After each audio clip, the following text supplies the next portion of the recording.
Pavel Durov a été arrêté en France. Donc Pavel Durov, c'est le CEO de Telegram qui a été arrêté en France le 24 août 2024. Donc c'était il y a quelques jours actuellement, dans le cadre d'un mandat de recherche d'une enquête préliminaire. Et en fait, il est accusé de complicité et de négligence concernant son service Telegram, en fait, vu que c'est le CEO de Telegram. Telegram, il y a beaucoup d'activités illégales qui se font dessus, mais comme sur beaucoup d'autres plateformes. Et en fait, Telegram, on le voit d'ailleurs sur leur FAQ, c'est une application gratuite et open source qui propose d'échanger des messages, mais de manière privée. Donc par exemple, ils ne vendent pas les données personnelles, ils n'ont pas forcément de publicité sur Telegram, et ils veulent qu'elle reste 100% gratuite. Donc en fait c'est le fondateur, donc Pavel Durov, qui a financé Telegram tout au long de son histoire, et qui a présenté une stratégie pour rendre Telegram durable via certaines publicités ou autres, mais quand même respectueuses de la vie privée. Alors, on voit clairement sur la FAQ que la confidentialité sur Internet, c'est quelque chose d'important pour eux, pour protéger les échanges contre l'espionnage de toute personne tierce, comme les fonctionnaires, les employeurs, etc., ou la protection des données personnelles contre des tiers, des spécialistes marketing, des annonceurs. Donc on voit clairement que la vie privée pour eux c'est important. C'est pas encore considéré comme une très grande plateforme en ligne selon la législation européenne des services numériques, car il faut pour ça qu'il y ait 45 millions de destinataires actifs mensuels, moyen dans l'UE au cours des 6 mois précédents, ce qui signifie qu'il faut qu'il y ait vraiment beaucoup d'utilisateurs qui utilisent cette plateforme.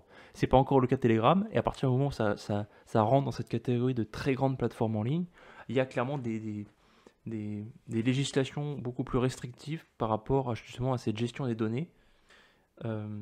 Et on voit même dans leur FAQ que s'il y a du contenu illégal sur Telegram, ils ne traitent pas ces requêtes, ils n'arbitrent pas sur ce genre de choses, parce que pour eux, la liberté d'expression et la vie privée, c'est bien plus supérieur à des activités illégales en fait. Et donc en fait, s'il y a des demandes formulées par des tiers, et bah tout simplement, il va refuser catégoriquement de donner, par exemple, les données personnelles des utilisateurs au gouvernement, sous prétexte de, de surveiller les utilisateurs de cette plateforme. Donc, c'est ça qui est, et c'est pour ça qu'ils l'ont arrêté en fait le 24 août. Ils l'ont arrêté quand il est arrivé en France avec son jet privé, et ils en ont profité donc pour le mettre en examen et le mettre en garde à vue. Donc, il est accusé de crimes comme le trafic de drogue, l'exploitation sexuelle d'enfants ou la fraude notamment.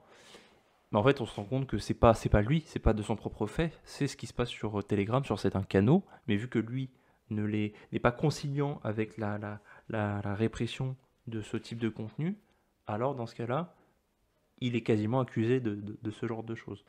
Donc là, actuellement, il est encore en France, il a interdiction de quitter le territoire, et il doit se rendre au commissariat 2 fois par semaine. Donc sachant que Telegram, c'est pas hyper sécurisé non plus, hein. On a beaucoup de fonctionnalités de vie privée qui ne sont pas activées par défaut.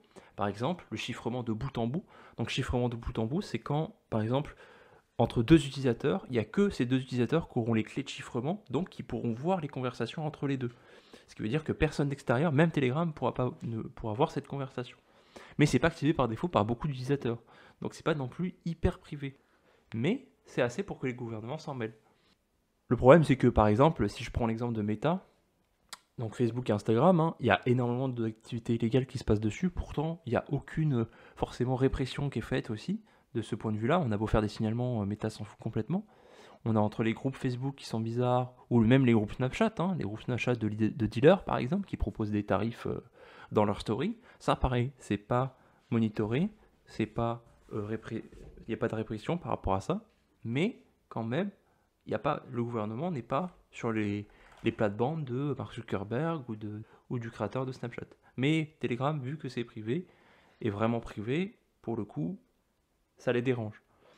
Euh, Évidemment, il y a plein de mauvaises choses quand même sur Telegram, mais ça reste dans des canaux privés entre les gens. Donc à la limite, est-ce qu'on s'en fiche pas un peu? Et c'est pas ça qui va arrêter les criminels, ils vont juste passer à autre chose. Donc j'aimerais vous poser une question, c'est est-ce qu'on doit punir et condamner l'inventeur pour un mauvais usage de son invention? Moi, par exemple, les développeurs de Signal, qui est une appli qui est vraiment privée pour le coup, qui est une appli aussi de messagerie et d'échange de. Moi, j'aurais peur si j'étais ce genre de développeur.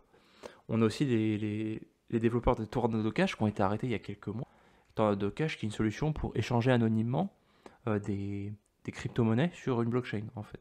Même si sur cette blockchain, tout est visible à la vue de tous, et bah, ce genre d'outil permet d'échanger anonymement et donc de rendre intraçable une transaction.